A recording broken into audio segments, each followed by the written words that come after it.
Hello everyone and welcome to Who Wore It Better, the weekly segment in which I review Raw and SmackDown back to back and try and figure out which show won for the week. Goldberg, Ellsworth, Goldberg, Ellsworth. Let's discuss the whole story arc that went throughout the night between Kevin Owens and Chris Jericho. I love what they're doing here, teasing the dissension. They're showing more and more signs of breaking points within the friendship. How Jericho's coming off very noble, really, the last couple of weeks, especially on Monday night, asking Kevin Owens to stay in the back while he tries to prove himself against Seth Rollins, and then getting so mad when Kevin Owens explicitly goes against his wishes and basically calls Kevin Owens out for treating Jericho like kind of a second banana, kind of like a pawn. In that opening promo, Jericho, his promo level was it was up and down, but in a good way. He wasn't yelling all the time. He wasn't speaking very quiet all the time. He was using all his different emotions, and I think that really helped keep the audience engaged. But yeah, Seth Rollins comes out, cuts that promo, interrupting Kevin and Chris in the opening segment. They're doing this very tentative thing with Seth Rollins now, where they're making him kind of like a John Cena, Sheamus, Roman Reigns kind of position, where the top babyface on the show has to be like the wisecracking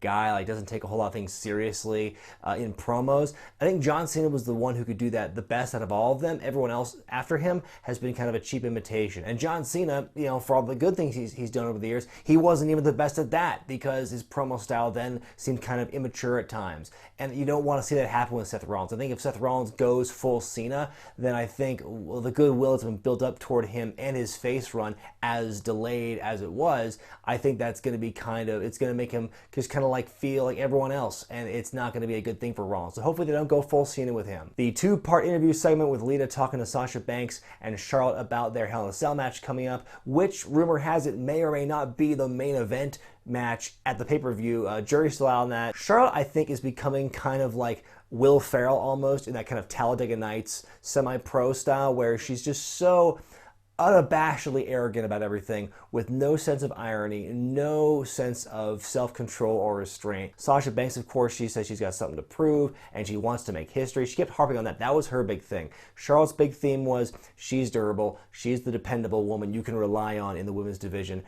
Sasha Banks is, I'm here to make history, I'm here to make moments, which of course she's done, for better or for worse, in her feud with Charlotte. And very good promos between the two of them, and in my opinion, these two segments was a good way to break the monotony up of the two of them being in the ring, doing some kind of match like we've seen over and over for the last several weeks. The Golden Truth and Mark Henry taking on Titus O'Neil and the Shining Stars in six-man action. Couple of quick questions. First of all, why does Titus dress like a pimp now backstage? Second of all, why do they give him this whole Titus brand thing, yet he is jobbing worse now than he did before his feud with Darren Young? And speaking of which, where's Darren Young now? It seems kind of silly that he's been given this whole make Darren Young great again thing. He had the Bob Backlund thing, and now, I guess you're lucky to see him on Superstars, if at all, and that's pretty unfortunate in my opinion. I think Darren Young, of the two of them, has the better upside, and we're not seeing any of him on TV, which is unfortunate. That's the only thing I have to say about this match. The good guys, Golden Truth and Mark Henry, go over on Titus and the catch-all, mischief maker, scammer people. They're selling timeshares, they're selling watches. The Shining Stars, they can do it all, folks. Big E taking on Sheamus in singles action. Turnabout's fair play for Cesaro, who broadcast the whole match on Facebook Live, like what Sheamus did the previous week when Cesaro went against Kofi Kingston. You could tell Cesaro was having a lot of fun. He was wearing Big E's ring jacket during the thing. The New Day with tons of pot references, because it was day 420 of the tag title reign in Colorado, so pot jokes aplenty. Anyway, the finish was Sheamus getting distracted by Cesaro, turns around, gets hit with Big E, and that was the finish, and then Big E wins. So the New Day wins 2 weeks in a row, and now they're announcing they're going to have a non-title match between the New Day and Cesaro and Sheamus on Raw next week, 1 week before Hell in a Cell, which I don't agree with at all. I don't know why they're doing that. It just seems kind of silly to me to have these repetitive matches. It was one thing to have the singles matches this week and the previous week, but to have a non-title tag match 1 week before they're going to have it for the titles, I don't know, I'm speechless. It's just one of those booking decisions I just keep questioning. I don't like it. Bo Dallas versus Neville. Bo's got Curtis Axel in his corner for the second week in a row. They're bringing the band back together. The social outcasts will rise again. But yeah, this match was actually surprising in a lot of ways. Bo looking competent in his new, vicious, kind of unhinged self. Bo beating Neville clean was a huge shock to me. I mean, we've seen him beat local talent for the last several weeks, but to me, this is his biggest win he's had in a while for this kind of like mid to lower card, whatever angle they're going with him. It's actually kind of a big thing for him, for Bo Dallas, when you consider, the downward downward spiral he's been on over the last several months for the last year or so. But then he did the unthinkable and he turned on Curtis Axel. No, Bo, Curtis was your #1 believer, but I guess only Bo can believe in Bo. So I'm curious to see where they're going to go with Bo Dallas now. Goes without saying, but good promo, great promo by Paul Heyman earlier in the night as we got ready for Bill Goldberg's arrival later in the show to will he accept Brock Lesnar's challenge. And of course Heyman saying, don't accept the challenge because you're just going to piss off the monster and he's going to kill you. But of course he did it much more eloquently than I did. One thing I find fascinating about this storyline, I'm not the first person to make this observation. I think I saw it on Facebook. A friend of mine said it the other day on Facebook.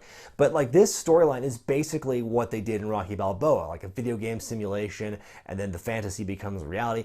I haven't seen this kind of thing before in WWE, but I think it's very interesting. You know, I don't know how many times they can go to this well, how many more like dream matches they can have from what the video game shows. I mean, they can't have more elaborate video game commercials like what they're doing now with Goldberg Lesnar. Braun Strowman taking on the Mile High Trio. The pot jokes are running rampant in Denver on Monday night, which is amazing that they had so much restraint on Tuesday night, even though they were in the same city. That's amazing. Anyway, Braun Strowman, speaking of amazing, really impressed me on Monday night. Just the huge toss of one of the guys to the outside of the ring on the other two people, then the double drop kick. I never thought Strowman would leave his feet on his own, much less do a double drop kick. That was pretty cool. Of course, Strowman wins handily, and then it's revealed that Sami Zayn seems to be his first piece of competition from a real talent now. Spoiler alert, I don't think it's going to end well for Sami Zayn. The Lana and Rusev segment with Roman Reigns coming at the end.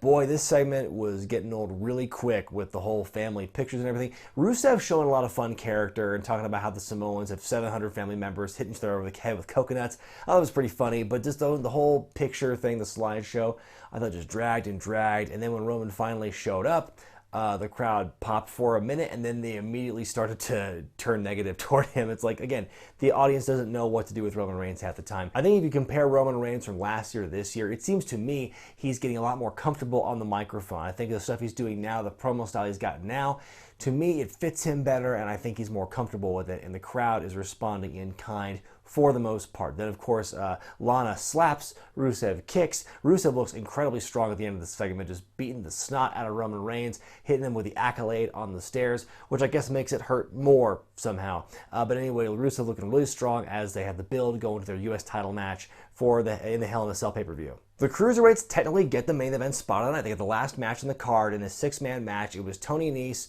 Drew Gulak, and Brian Kendrick taking on TJ Perkins, Rich Swann, and Cedric Alexander. I could watch Rich and Cedric wrestle all day. I love their two respective styles. They're both, fast-paced, high-impact, high-flying stuff. The match ends when Tony Nese hits the 450 on Rich Swann, followed by Brian Kendrick hitting the captain's hook onto Rich Swann. TJ Perkins can't make the save because he's being held back. Rich Swann taps out. Great stuff, a great teamwork involved by both teams, and of course Brian Kendrick, Team Kendrick, wins the match. Finally, closing out the show on Monday night was the return of Goldberg, or as they say on 2K17, Goldberg. They did a great job, hyping Goldberg up all night, doing these classic segments with Goldberg throughout the years. His debut match, beating Hogan, coming onto Raw the day after WrestleMania 19, beating Triple H for the world title, 1 month too late, P.S. But the short of it is, Goldberg accepts the challenge laid down by Brock Lesnar, saying, "You're not only next, you're last." I tell you, this whole segment, top to bottom, really got me hyped up for their Survivor Series matchup. Now look, I know this match might not live up to the hype. I mean, my body is ready for it. This match, these two guys who are technically past their physical primes, this match might not be as good as we are all envisioning in our minds. But be that as it may, I'm hyped for it because Goldberg, he was never the greatest wrestler in the world when he was in his prime. Now it's years after the fact. Who knows what he'll be like? But I'm still excited because Goldberg has that kind of subtle charisma. He has that ring presence. He just has that aura about him. And to their credit, WWE's done a very good job these last couple of weeks really building back up why Goldberg was special in the first place. He was never the greatest wrestler in the world. He was never the greatest talker in the world. But I think on Monday night he changed my perception of that because he had a hell of a promo.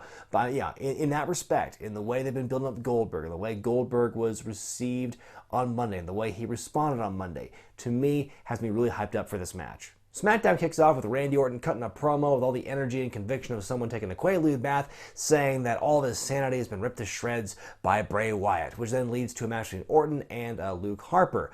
We have a superplex 2 minutes into the match, psychology, then it's interrupted by Bray Wyatt coming out and riding in on a casket, which was a ridiculous visual. It was actually pretty absurdly funny seeing that happen. Then we go to break, and then the match doesn't really go very far. Basically, Bray causes the disqualification. The match is over, and then Kane comes out of the casket, which is a nice little bit of magic they did there.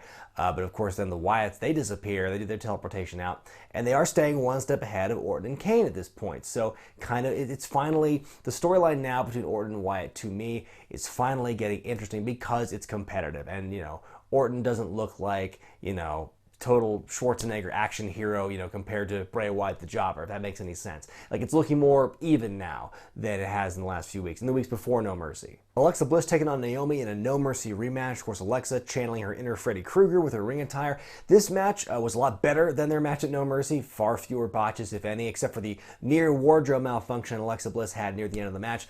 You know, it was a much slower match, slower paced, but still a lot of great athleticism from both women. Alexa wins with a twisted Bliss and cuts a good promo as she builds into her women's title match in a few weeks in Glasgow against Becky Lynch. Apollo Crews versus Curt Hawkins in a match that doesn't go anywhere because Crews punches Hawkins once before the match, and Hawkins bails, and it's a bait and switch. It's a continuation. Okay, look. Are they just going to pretend that we didn't just see this a couple months ago with Eva Marie? Like, right down to the narration over the theme music, it's virtually identical. Like, I get we never got the payoff with Eva Marie because she got suspended. But does that mean we have to do a whole reset and just do the storyline all over again with Curt Hawkins? I think that's more than annoying to me. That is just frustrating to see. In this next women's segment, Carmella, who seems to have lost her accent, confronts Nikki Bella and shows up all this footage from Total Bellas that shows Nikki Bella in this really negative light, which I thought was actually pretty clever. It seemed that Carmella was channeling the spirit of all of like last year's internet haters, which to me isn't really, it's not a criticism, it's just an observation. And I've been thinking about this for a while now. Where did all this universal hate for Nikki Bella evaporate? Because this time last year, Nikki Bella seems to be the cancer of the women's division. Just everything I read and saw online was just like, she is just so terrible. She can't wrestle. How dare she use her relationship with John Cena to break AJ Lee, our waifu's record with the Divas Championship. Oh, she's terrible. Da, da, da. But one neck surgery later, and it seems everyone's cool with it now. Everyone's over it. I just don't get when that transition happened. You know, obviously she's gotten better in the ring and she's proven herself, but I was never a Nikki Bella hater, and I was able to look past all the garbage with the whole Divas Championship thing. So I was never a hater, but I was surprised, taken aback a bit, when she came back to this big reception and like, oh, reality TV, boo, Divas, boo, but now Nikki Bella's here, yay, we like her now. It blows my mind that the fans have kind of turned like that toward the positive for Nikki Bella. And I think Carmella was kind of channeling that last year's anger.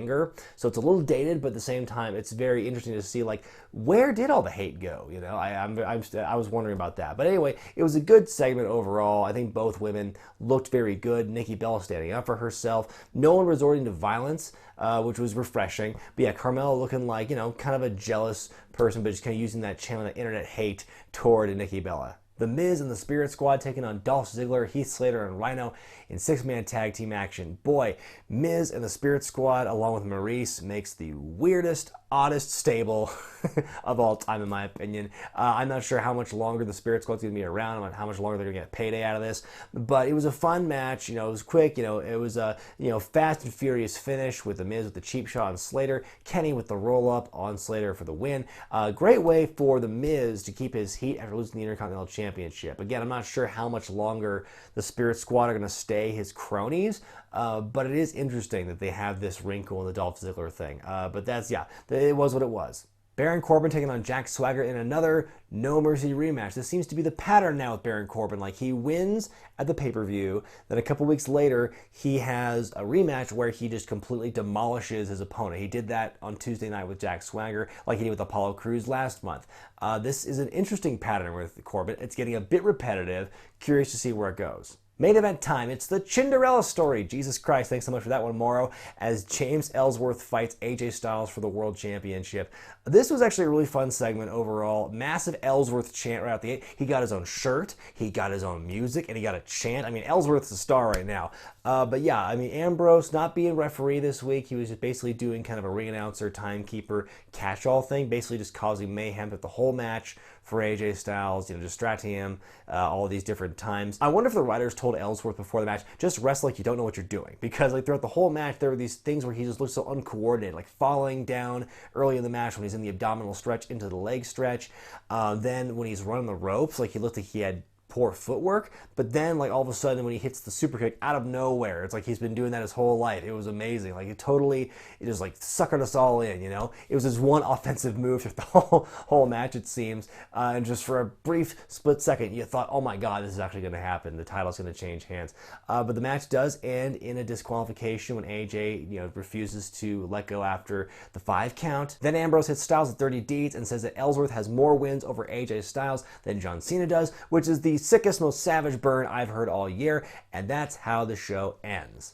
Now it's time to decide which show won for the week, Raw or SmackDown. And folks, I have to go with my gut and say that Raw won for this week, in my opinion, and let me explain to you why. I love what they're doing with the Kevin Owens, Chris Jericho storyline and how Seth Rollins is trying to drive a wedge between them. I love that storyline development. I like what they're doing with the women's matchup, the women's title matchup. I'm intrigued by Bo Dallas. Whoever thought I'd say that in 2016? I love the Goldberg segment, and not just that, the Goldberg hype throughout the show. The packages they're putting in throughout the show helped, in my opinion, make the show go by faster, building up to that final 20-minute segment with Goldberg. I got chills watching the whole time. I felt like I was 13 years old again watching him in WCW. It was awesome. SmackDown had some good stuff too. I liked the Ellsworth Styles title matchup at the end. I thought that was done really well.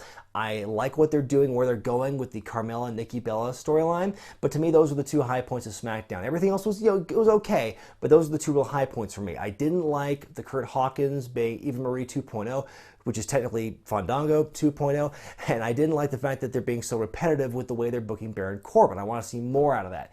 But yeah, in my opinion, the way they structured Raw, to me, and the fact they had end with Goldberg, Goldberg to me is what put Raw over the edge this week, in my opinion. Let me know what you think in the comment section below. Which show did you think won this week? And be sure to vote in the corner as well.